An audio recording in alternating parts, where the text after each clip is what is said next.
ஏற்கனவே strangle and ஸ்ட்ராடலை பற்றி video போட்டிருக்கோம். இப்போ வந்து நம்ம பார்க்க போகிறது அயன் ஃப்ளை. இந்த ஆப்ஷனை பொறுத்த வரைக்கும், அதாவது வந்து செல்லர் ரைட்டர்னு சொல்கிறவங்க வந்து பார்த்தீங்கன்னா அந்த ரேஞ்சுக்குள்ளே இருக்க மார்க்கெட்டை தான் பிடிக்க பார்ப்பாங்க. அப்படி பார்த்தீங்கன்னா மார்க்கெட்டில் புதுசாக ஒரு ரைட்டராக நீங்கள் வர விரும்புனீங்கன்னா முதல்ல நீங்கள் சூஸ் பண்ண வேண்டியது ஸ்ட்ராங்கிளை சூஸ் பண்ணலாம், அதுக்கப்புறம் ஸ்ட்ராடில் சூஸ் பண்ணலாம். இன்னும் அக்யூரேட்டாக உங்களால் மார்க்கெட்டை கணிக்க முடியுது அப்படின்னா அயன் ஃப்ளையை சூஸ் பண்ணலாம். அயன் ஃப்ளையை எதுக்கு சூஸ் பண்ணுவாங்க அப்படின்னு கேட்டிங்கன்னா, இதில் மார்ஜின் பெனிஃபிட்ஸ் இருக்குது. ஸோ அதனாலேயே சூஸ் பண்ணுவாங்க. இன்னொன்று வந்து பார்த்தீங்கன்னா ரிஸ்க் லிமிட்டடாக இருக்கும். ஸோ மற்ற ஸ்ட்ராட்டஜிலாம் வந்து பார்த்தீங்கன்னா ஸ்ட்ராட்லேயோ ஸ்ட்ராங்கிலேயோ வந்து பார்த்தீங்கன்னா அந்த பிரேக் ஈவன் பாயிண்ட்டை தாண்டிருச்சு அப்படின்னு பார்த்தீங்கன்னா ரிஸ்க் வந்து உங்களுக்கு அன்லிமிட்டடாக இருக்கும். இது வந்து ரிஸ்க் டிஃபைன்டு ஸ்ட்ராட்டஜி. இதுதான் அயன் ஃப்ளைன்னு சொல்லுவாங்க. ஸோ அயன் ஃப்ளை எப்படி இருக்குன்றதை உங்களுக்கு ஒரு இமேஜாக காமிக்கிறேன். ஸோ அயன் ஃப்ளை எப்படி யூஸ் பண்ணுவாங்கன்றத இப்போ நம்ம ஸ்ட்ராடல் பார்த்துருக்கோம் இல்லையா. ஸ்ட்ராடில் என்ன பண்ணுவோம் அப்படின்னு கேட்டிங்கன்னா, அடுத்த மணியில் காலையும் செல் பண்ணுவோம், புட்டையும் செல் பண்ணுவோம். அதே தான் இங்கேயும் அயன் ஃப்ளையில் அடுத்த மணியில் காலையும் செல் பண்ணுவாங்க, புட்டையும் செல் பண்ணுவாங்க. ஆனால் அதே மாதிரி செல் பண்ண உங்களுக்கு சிஇயும் பிஇயும் அதே டைரக்ஷனில் மேலே அவுட் ஆஃப் த மணியில் வந்து பார்த்தீங்கன்னா பை பண்ணி வைக்கிறது. ஸோ இந்த பை பண்ணுறதுனால உங்களுக்கு என்ன கிடைக்கும், பெனிஃபிட் கிடைக்குன்னா, இந்த பை பண்ணுறதுனால உங்களுக்கு அந்த மார்ஜின் பெனிஃபிட்ஸ் கிடைக்கிறதுக்கான வாய்ப்புகள் இருக்குது. ப்ளஸ் அந்த ரிஸ்க் டிஃபைன்டாக ஆகிடும். மார்க்கெட் ஏதாவது ஒரு குறிப்பிட்ட ரேஞ்சுக்கு மேலே போயிடுச்சுன்னா இவ்வளோ தான் லாஸ் ஆகும் அப்படின்றத உங்களால் கணிக்க முடியும். அப்போ மற்ற ஸ்ட்ராட்டஜியை விட இது பெட்டராக இருக்குது சார், இதை பண்ணலாமே அப்படின்னு கேட்டிங்கன்னா, அங்கே தான் நமக்கு வந்து சிக்கல் இருக்குது. ஸ்ட்ராங்கில் பொறுத்த வரைக்கும் ரொம்ப ஒய்டாக இருக்கும் ரேஞ்சு. அதுக்கப்புறம் ஸ்ட்ராடில் பார்த்தீங்கன்னா கொஞ்சம் ரேஞ்சு வந்து கம்மியாக வரும். இது வந்து பார்த்தீங்கன்னா கூமுடிவில் ரேஞ்ச் ரொம்ப கம்மியாக இருக்கும். ஆனால் உங்களோட ரிஸ்க்கும் கம்மியாக இருக்கும். ஆனால் ரேஞ்ச் இது வந்து ரிவார்டு வந்து அதிகமாக இருக்கும். ஆனால் உங்களோட ரேஞ்ச் வந்து சுருங்கிடும். ஸோ எவ்வளோக்கு எவ்வளோ நீங்கள் அக்யூரேட்டாக மார்க்கெட்டை கணிக்க முடியுதோ அப்போ தான் வந்து இந்த ஸ்ட்ராட்டஜி வந்து யூஸ்ஃபுல்லாக இருக்கும். ஸோ இந்த ஸ்ட்ராட்டஜியை எப்படி பண்ணலாம் அப்படின்றதையும் நம்ம வந்து இது எப்படி இருக்குன்றதையும் நான் உங்களுக்கு காமிக்கிறேன். சரிங்களா. இப்போ வந்து ஸ்ட்ராட்டஜியில் வந்து பார்த்தீங்கன்னா நான் வந்து ஆப்ஸ்ட்ரா தான் யூஸ் பண்ணிட்டு இருக்கேன்னு சொன்னேன். போர்ட்ஃபோலியோவில் போயிட்டு ஸ்ட்ராட்டஜி பில்டரை இந்த பே ஆஃப் சார்ட் எப்படி இருக்குன்றதை நான் காமிக்கிறேன். ஸ்ட்ராட்டஜி பில்டர் போகிறேன். இங்கே ரெடிமேடாக இருக்குது. ஸ்ட்ராடல், ஸ்ட்ராங்கிள், ஸ்ப்ரெட்னு இருக்குது. அயன் ஃப்ளை நான் செலக்ட் பண்ணுறேன். இப்போ நம்ம ஸ்ட்ராட்டஜிக்குள்ளே போயிட்டோம். ஸ்ட்ராட்டஜிக்குள்ளே வந்து பார்த்தீங்கன்னா அதுவே காமிக்குது ஷார்ட் அண்ட் லாங். இப்போ நம்ம பண்ண போகிற ஷார்ட்டு வந்து பார்த்தீங்கன்னா முதல்ல நம்ம பண்ண வேண்டியது பார்த்தீங்கன்னா அடுத்த மணியில் பண்ணோம். அடுத்த மணின்னு பார்த்தீங்கன்னா இப்போதைக்கு வந்து பார்த்தீங்கன்னா 17,400. இந்த 17,400 பிஇயும் சிஇயும் நான் ஷார்ட் போகிறேன். அதுக்கப்புறம் இதை வந்து நான் வந்து ஒரு ஹெட்ஜிங் பர்பஸ்க்காக நான் என்ன பண்ணுறேன், எந்த டைரக்ஷனில் நான் சிஇயை செல் பண்ணணும் அதே சிஇயை கொஞ்சம் அவுட் ஆஃப் த மணியில் வந்து பார்த்தீங்கன்னா 17,800 நான் பை பண்ணுறேன். அதே மாதிரி பிஇயை நான் செல் பண்ணியிருக்கேன். அது கொஞ்சம் கீழே போயிட்டு 17,000 நான் பை பண்ணி வைக்கிறேன். ஸோ இதை பண்ணோம்னா எப்படி நமக்கு பே ஆஃப் சார்ட் எப்படி இருக்குன்றதை நம்ம பார்க்கலாம். இங்கே பார்த்து பார்த்தீங்கன்னா இப்போ நான் சொன்னது மாதிரி இருக்குது. இப்போ உங்களுக்கு ஸ்ட்ராங்கிளுக்கும் ஸ்ட்ராடலுக்கும் உள்ள வித்தியாசம் வந்து பாருங்கள், இப்படி தான் இருக்கும். இங்கே வந்து ஸ்ட்ராடில் பொறுத்த வரைக்கும் அன்லிமிட்டடாக இருக்கும். இங்கே வந்து லிமிட்டட் ஆயிடுச்சு பாருங்கள் ரிஸ்க்கு. இப்போ இதில் வந்து காமிக்கிறது பாருங்கள், மேக்ஸிமம் ப்ராஃபிட் வந்து பார்த்தீங்கன்னா 17,788 வரை கிடைக்கிறதுக்கான வாய்ப்புகள் இருக்குது. இதுக்கு முன்னால் நம்ம பார்த்த ஸ்ட்ராட்டஜியில் மேக்ஸிமம் லாஸ் வந்து பார்த்தீங்கன்னா அன்டிஃபைன்டு போட்டிருக்கோம். இங்கே வந்து பார்த்தீங்கன்னா லாஸ் வந்து டிஃபைன்டாக இருக்கும். இப்போ வந்து பார்த்தீங்கன்னா மேக்ஸிமம் லாஸ் வந்து பாருங்கள் 6,212 டிஃபைன் பண்ணிருச்சு. ஸோ இப்போ இது என்னென்னா ரிஸ்க் தெரிஞ்சு பண்ணுறது. மார்க்கெட்டை அக்யூரேட்டாக கணிக்க முடிஞ்சதுன்னா இந்த ஸ்ட்ராட்டஜியை யூஸ் பண்ணலாம். சரிங்களா. ஸோ ஓகே, இதோட பேக் டெஸ்ட் எப்படின்றதையும் நம்ம பார்க்கலாம். இப்போ நான் என்ன பண்ணுறேன், ஆப்ஷன் சிமுலேட்டர் போகிறேன்.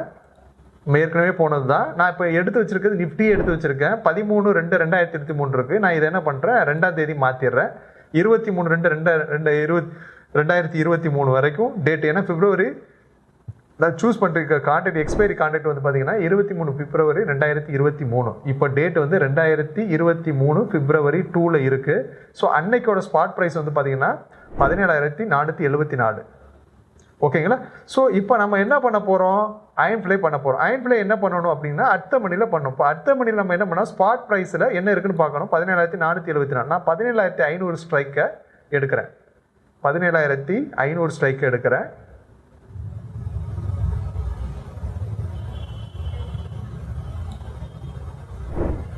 $17,500 சிஇயும் செல் பண்ணிட்டேன். செல்லு ஆட் பொசிஷன் அதே 17,500 பியும் செல் பண்ணிட்டேன். இப்போ வந்து பார்த்தீங்கன்னா இப்போ நம்ம பண்ணியிருக்கிறது ஸ்ட்ராங்கிள். இங்கே பாருங்கள், நம்ம ஸ்ட்ராங்கிள் கிளியராக தெரியுதா. 17,500 பண்ணியிருக்கோம். இதுக்கு பேர் ஸ்ட்ராங்கிள். இப்போ இந்த ஸ்ட்ராங்கிளுக்கும் இப்போ நம்ம பண்ண போகிற அயன் ஃப்ளைக்கு என்ன வித்தியாசம்னா, இங்கே ஒரு மேக்ஸிமம் லாஸ் அண்ட் டிஃபைன்ட் இருக்குது. அங்கே வந்து டிஃபைன் ஆகிடும். அவ்வளோதான் வித்தியாசம், வேறு எதுவுமே கிடையாது. சரி, ஓகேங்களா? இப்போ நம்ம இந்த ஸ்ட்ராட்டஜிக்கு இப்போ நம்ம வந்து இதை வந்து நம்ம என்ன பண்ணோம், என்ன செல் பண்ணியிருக்கோம், சிஇ செல் பண்ணியிருக்கோம், பிஇ செல் பண்ணியிருக்கோம். இப்போ என்ன பண்ணோம், அவுட் ஆஃப் த மணியில் சிஇயும் பை பண்ணிடுவோம், பிஇயும் பை பண்ணிடுவோம். இப்போ நம்ம என்ன பண்ணணும்னா, இப்போ நம்ம எங்கே வாங்கியிருக்கோம் 17,500. நான் என்ன பண்ணுறேன், ஒரு இதுக்காக 500 பாயிண்ட்ஸ் இதில் வந்து நான் பை பண்ணுறேன்.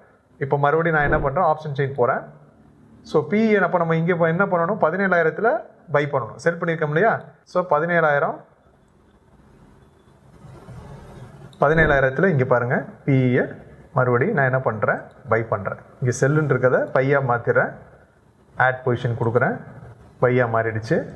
அதே மாதிரி அங்கே 17,500 சிஇயை செல் பண்ணியிருக்கீங்க. அப்போ 17,500 வந்து ஒரு 500 பாயிண்ட்ஸ் மேலே, அதான் அவுட் ஆஃப் த மணி 18,000.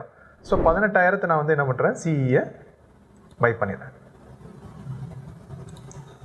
இப்போது பார்த்தீங்கன்னா நமக்கு ஸ்ட்ராட்டஜி பாருங்க, அயன் ஃப்ளை ஸ்ட்ராட்டஜி நான் சொன்னது மாதிரி வந்துருச்சா?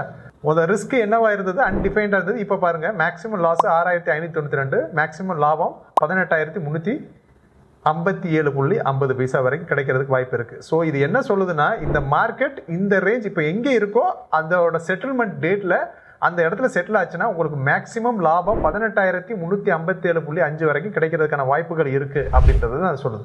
பட் இது ஒர்க் அவுட் ஆயிருக்கா அப்படின்றத நம்ம வந்து பேக் டெஸ்ட் அடித்து செக் பண்ணிடலாம். இப்போ பேக் டெஸ்ட் அடித்து எப்படி செக் பண்ணுறது அப்படின்னு கேட்டிங்கன்னா, இப்போ நம்ம சிமுலேட்டர் தான் நம்ம போட்டிருக்கோம் இல்லையா? ஸோ அதில் தான் போட்டிருக்கோம். இப்போ டே வந்து நான் டே பை டேயாக மூவ் பண்ணுறேன். ஏன்னா ஒரு 15 மினிட்ஸ் மூவ் பண்ணோன்னா ரொம்ப டைம் எடுக்கும். அதனால் டே பை டேயாக மூவ் பண்ணுறேன். இப்போ டே 1, ஸோ இதை வந்து நான் பிஎன்எல்லாம் மாற்றிக்கிறேன். டே ஒன் மூவ் பண்ணும்போது 167 ரூபா லாஸ் காமிக்குது. டே 2க்கு வந்து அதாவது 6ஆம் தேதி பார்க்க 385 ரூபா லாஸ் காமிக்குது, 32 ரூபா லாஸ் காமிக்குது, 345 ரூபா லாஸ் காமிக்குது. 345 ரூபா லாஸ் காமிக்கும் சார், 345 ரூபா லாபம் காமிக்கும் போது நீங்கள் பே ஆஃப் சார்ட்டை செக் பண்ணிக்கலாம் எந்த இடத்துல இருக்குன்னு. மார்க்கெட் கொஞ்சம் கீழே வந்திருக்கு, பட் என்னன்னா இந்த ப்ளூ லைன் எக்ஸ்பைரி டேட் கொஞ்சம் மேலே ஏறினதுனால உங்களுக்கு அந்த லாபம் கிடைச்சிருக்கு. மறுபடியும் பிஎன்எல் போகிறேன், பிஎன்எல் போட்டு டே மூவ் பண்ணுறேன். வெறும் 25 ரூபா தான், 572 ரூபா, 215 ரூபா நஷ்டம், 970 ரூபா லாபம், 112 ரூபா லாபம், 4,175 ரூபா நஷ்டம். ஏன் அது மாதிரி நஷ்டம் வந்திருக்கு? 16ஆம் தேதி பிப்ரவரி அப்படின்னு பே ஆஃப் சார்ட் நம்ம செக் பண்ணும்போது அந்த ரேஞ்சை விட்டு அவுட் ஆஃப் த லைனில் இந்த மார்க்கெட் இந்த ப்ரைஸு போயிருக்கு மேலே. ஓகே, சரி, ரைட்டு. அடுத்த நாள் எங்கே இருக்குன்னு மார்க்கெட்டை பார்க்கலாம். இப்போ மார்க்கெட் வந்து பார்த்தீங்கன்னா அடுத்த நாள் இங்கே இருக்குது. மார்க்கெட் அந்த ரேஞ்சுக்குள்ளே தான் இருக்குது, நான் உள்ளே வரல, இன்னும் நஷ்டம் தான் காமிக்கும். வேணால் நீங்கள் பிஎன்எல்ல செக் பண்ணிக்கங்க. 2,020 ரூபா நஷ்டத்தில் இருக்குது. மறுபடியும் பே ஆஃப் சார்ட் போகிறேன். ஸோ மறுபடியும் மார்க்கெட்டு கொஞ்சம் உள்ளே வந்திருக்கு. ஸோ உங்களுக்கு லாபம் குறைச்சலாக இருக்குன்னா, இல்லை நஷ்டம் கொஞ்சம் குறைச்சலாக இருக்கும். லாபம் 85 ரூபா வந்திருக்கு. ஏன்னா பிகாஸ் ஆஃப் அந்த ப்ளூ லைன் உங்களுக்கு ஏறி இருக்குது. நெக்ஸ்ட்டு மூவ் பண்ணுறேன். உங்களுக்கு 22ஆம் தேதி, 23ஆம் தேதி எக்ஸ்பைரி, 22ஆம் தேதி நம்ம வந்துட்டோம். 22ஆம் தேதி 5,892 கிடச்சிருக்கு. மேக்ஸிமம் என்னை பொறுத்த வரைக்கும் டே 1 டே 2க்கு முன்னாலே இந்த அயன் ஃப்ளை போட்டிங்கன்னா வெளில வந்துடுறது நல்லது. ஏன்னா 2 கான்ட்ராக்டில் 2 நம்ம பை பண்ணி வச்சுருக்கோம். சிஇயும் பை பண்ணி வச்சுருக்கோம், பிஇயும் பை பண்ணி வச்சுருக்கோம் அந்த கான்ட்ராக்டில். அப்போ என்ன ஆகுன்னா எண்ட் ஆஃப் த டேயில் அது கரையும் போது அது கொஞ்சம் நஷ்டத்தை கொடுக்குறக்கு வாய்ப்பு இருக்குது. ஸோ அதனால் 1 டே பிஃபோர் வெளில வந்துடுறது நல்லது இதில். ஸோ அப்படி பார்த்தீங்கன்னா 5,892.50 லாபம் கொடுத்துருக்கு. ஸோ இதுக்கு பேர் தான் அயன் ஃப்ளை ஸ்ட்ராட்டஜின்னு சொல்லுவாங்க. இதை வந்து நான் வந்து 1 மாதம் தான் உங்களுக்கு டெஸ்ட் அடித்து காமிச்சிருக்கேன், பேக் டெஸ்ட்டு. நீங்கள் வந்து இயருக்கு டெஸ்ட் பண்ணணுன்னா அதிலே பேக் டெஸ்ட் இருக்குது, அது வேணால் நான் இன்னொரு வீடியோவாக போடுறேன்.